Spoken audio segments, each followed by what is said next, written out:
Well, thank you so much for everyone to stay here with us. And we have the next awesome speaker, Ari, and he also the professor at the Cornell Tech and the Cornell University's core director at the IC3, chief scientist at Chainlink Labs, and the author of Oracle. And today, I think some of you already very lucky get one of professor's book. After this, we're gonna do a book signing in the open space outside. Thank you. I'm gonna give the stage to the professor. Thank you very much. I'm delighted to be here today. I'm going to talk about my crypto thriller novel, The Oracle. It's a work of science fiction, but it's also a scientifically grounded exploration of the near future. And I want to put across one of its key messages, which is a cautionary note about the combination of blockchains and AI. Truth. No other word quite captures our striving in science and religion and so many other aspects of our lives, not to mention the axis around which so much societal and political conflict revolves today. Now, truth is a lofty word. When we try to grasp a concept like truth, we often appeal to philosophy, and in particular to the philosophy of the ancient Greeks. But as it turns out, when the ancient Greeks needed to resolve a question of critical importance, of life and death importance, they typically didn't go to philosophers. They went to the center of the world. And that's where my story begins. Okay, you ask, well, where is the center of the world? Well, according to a popular ancient Greek myth, Zeus found the center of the world using what essentially amounted to a clever surveying trick. He took two eagles and released them at opposite ends of the world. And where they met, of course, was the center of the world. And there, Zeus placed a sacred stone called the omphalos. Omphalos means navel in Greek. The omphalos was the navel of the earth. And it was a real artifact in the ancient Greek world, since lost. You can see the myth depicted in this lovely 5th century BC coin here. You see the eagles there perched on the omphalos. There's also a tuna there. That's a different story. I'm not going to talk about the tuna. But this coin very neatly encapsulates this method that Zeus used, as I said, to cite the omphalos. Around this sacred stone arose the most important religious site in ancient Greece and the Mediterranean and beyond, and that was Delphi. And at its heart was the Oracle of Delphi. Now, all of you have heard of the Oracle of Delphi, but I think few of us have a sense of its colossal importance in the ancient world. I certainly didn't appreciate it until I started doing research for my novel. Here you see a recreation of Delphi in all of its glory. And up on the mountainside there is the giantesque temple of Apollo. The Oracle of Delphi was essentially in the basement. Because of the tremendous political importance of Delphi and the wealth of Delphi, historians liken it to the Vatican. And it's no exaggeration to say that the prophecies that issued from the lips of the priestesses at the Oracle of Delphi swayed the fate of nations and empires. And in fact, at least one king lost his kingdom because of an ambiguous prophecy. I'll mention him later. Now, of course, no talk is complete without a generative AI picture. Here's a rendering of Delphi, an attempt to show its unique geographical situation. But you don't want to look too closely because some of these columns need to be taken back to the shop. In any case, this gives you a notion of how spectacular the natural landscape around Delphi was. All right, well, this is a Web3 conference, and I'm talking about a blockchain thriller. So why all this discussion of the omphalos and the god Apollo? Well, the book is about a man, a hero, who's not named in the book, so I'll just refer to him as the book's hero, who's targeted for murder by a smart contract. He teams up with an FBI agent, also an art historian, named Diane Duménil, and Diane comes to believe that the omphalos has been rediscovered by archaeological looters. So there's a connection to oracles through this ancient artifact. But there's another connection through smart contracts. And in order to explain that connection, I need to talk a little bit about, I need to remind you of some of the key properties of smart contracts. There are three key properties. The first is that smart contracts are tamper-proof, which means when you launch a smart contract, once you launch it, its code can't be modified, even by the creator of the smart contract, if it's launched in a particular way. A smart contract is also unstoppable in the sense that, again, even the creator of the contract or an adversary can't terminate its execution, again, assuming it's been coded the right way. And the third property, of course, is that a smart contract can hold money in the form of cryptocurrency. So let me give you an example to illustrate these properties. Talk about a simple betting contract. Let's suppose Alice and Bob want to bet on a football game, and they each send $1 to the smart contract. If the blue team wins the football game, then Alice gets the $2, and vice versa. Bob gets the $2 if the opposing red team is victorious. So how do the three properties come into play here? Well, the fact that the smart contract is tamper-proof means that Alice and Bob know exactly how this piece of code is going to behave, how the system they're interacting with is going to behave.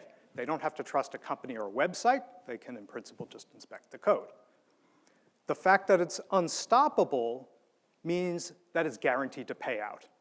No government, for instance, is going to intervene because of concerns about the legality of sports betting. Alice or Bob will get $2 at the end of the day. And the fact that the smart contract can hold money means there's no need to appeal to an external payment system. Payment is automatic, immediate, and on-chain. In order to execute, though, the smart contract, of course, needs eventually to know who won the game, in order to know whether Alice should be paid or Bob should be paid. And as many or most of you know, for various technical reasons, smart contracts don't have connections to the internet. They can't do what you or I would naturally do, namely look up the result on some trustworthy website. So instead, smart contract has to appeal to an intermediary service known as an oracle. And you can appreciate from this example that oracles are of critical importance for smart contracts. A smart contract without access to an oracle system is kind of like a computer that doesn't have an internet connection, or a city that's not connected to a highway system. This is a realization I came to back in 2015, and as a result of it, I had my group at Cornell Tech doing research on oracle systems. That led me to connect with a couple of characters by the name of Steve Ellis and Sergey Nazarov, and we worked together on the first white paper for a company known as Chainlink. Thanks to the efforts of Steve and Sergey and others, Chainlink is essentially critical infrastructure for the smart contract ecosystem today. But the ambition for blockchain oracles extends beyond merely feeding data to smart contracts. Rather, the vision is for blockchain oracles to serve as sources of definitive truth, like oracles in the ancient world. After all, this is where the term oracle comes from. For all kinds of data, for asset prices, cross-chain data, various forms of randomness, sports data, and so on and so forth. But truth can be dangerous in all kinds of ways. It was in the ancient world. I mentioned, for instance, that king, who happens to be named Croesus, who lost his kingdom as a result of an ambiguous prophecy. You can see him here about to die on a pyre. Happily, he was saved from being burned alive at the last minute.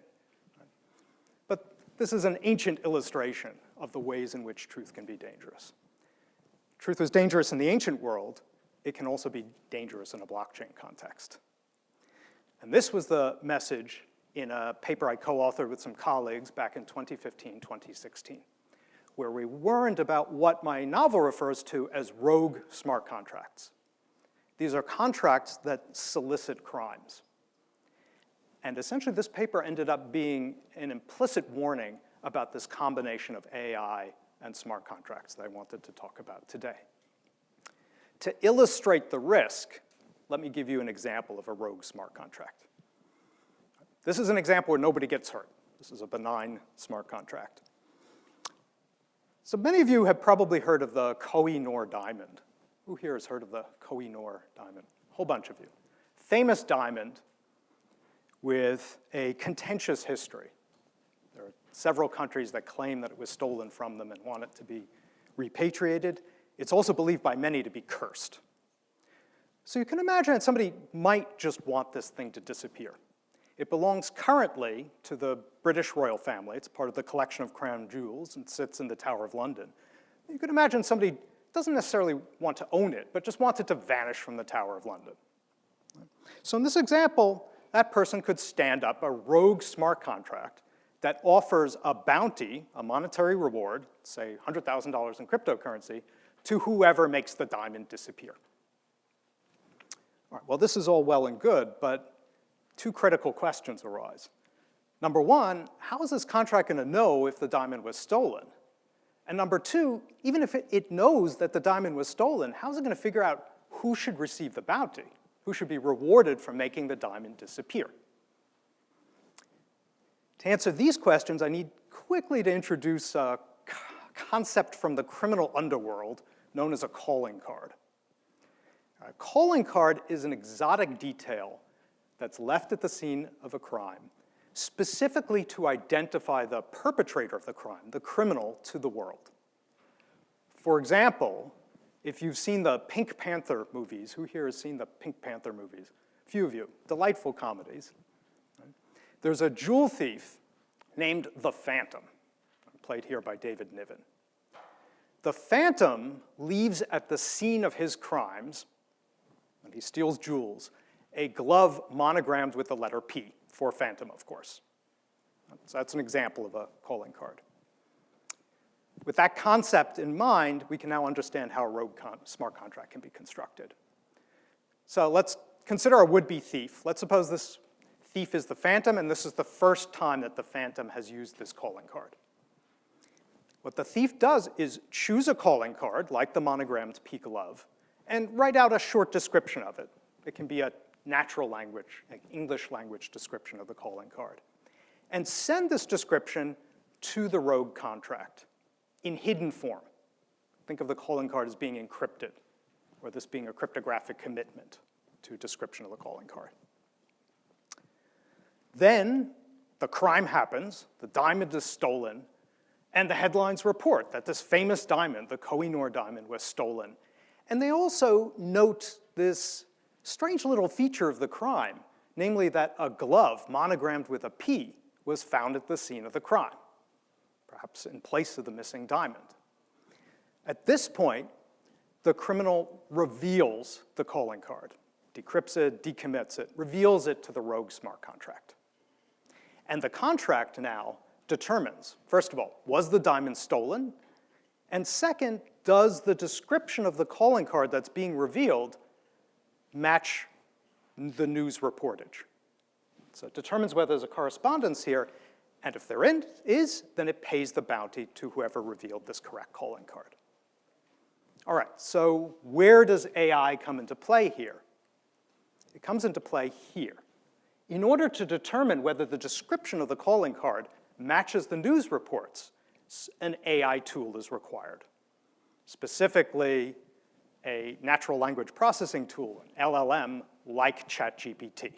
You could give ChatGPT a description of the calling card and these news articles and see whether the two match.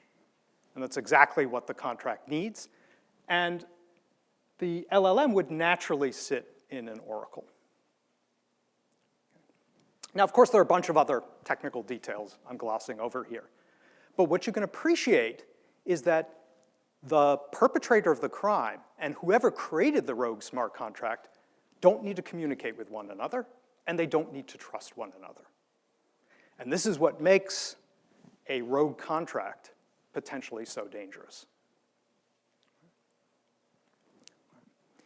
In our story, as I mentioned, the hero is targeted by a rogue smart contract. And because smart contracts are in principle unstoppable, he faces a force that he somehow has to diffuse against the odds, right? In a race against time. And that's what makes it a thriller novel. Now, a few things I want to note here. First, rogue contracts are technically feasible. Thanks to the advent of LLMs, things like ChatGPT, we actually have the technology to construct something like what I described here. Happily, they're not possible today. With the infrastructure we have today, you can't just go out and launch a rogue contract, smart contract of the type that I described. Yet. So one important message, as I said, that the Oracle is meant to convey is this cautionary note about combining blockchains and AI. In part, because of the risk of scenarios like the one I talked about today. But there's also a bigger picture here. There's a much broader message. All of us worry to some extent, or should worry, about rogue AI, about an AI agent somehow escaping its confines and emerging into the real world and rampaging in a way such that it damages property or hurts people. Right? A sort of Godzilla-like scenario. And you can imagine this happening in any of a number of ways. Right? The real nightmare scenario would be that this Godzilla-like AI agent gains control of an autonomous weapons system. But alternatively, it could seize control of cyber-physical infrastructure, like autonomous vehicles or the electrical grid. These could also be harmful. One thing that people often don't appreciate, though, is that there's another potential vector of escape, and that is the financial system, or Godzilla with a wallet, if you will. Because if you can control money, then you can have an impact on the tangible world, as in the scenario that I described.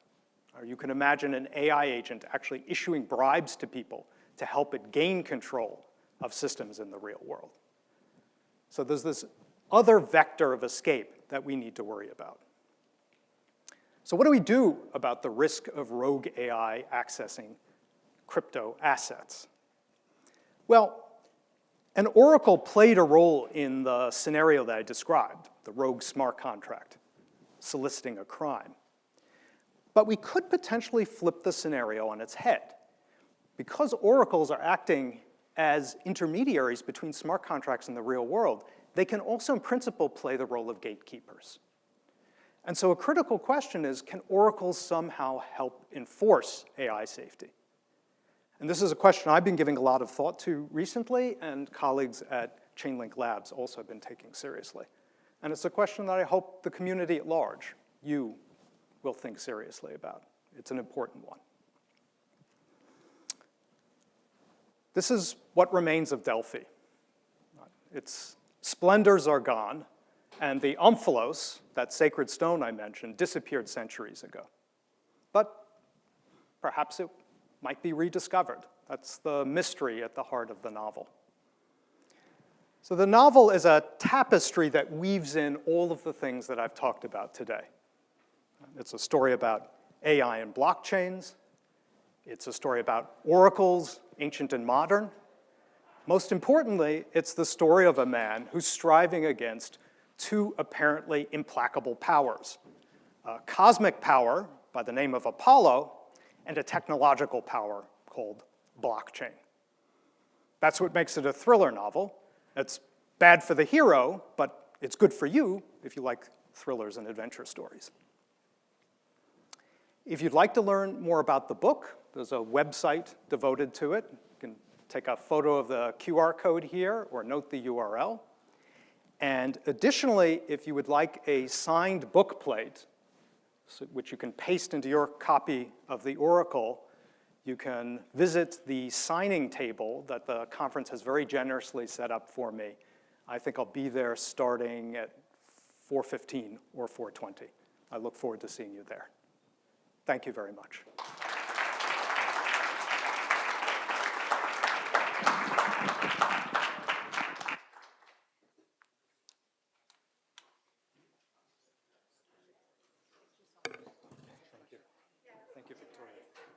appreciate all your help, especially with the 500 pounds of books. Don't worry, don't worry. It was brilliant.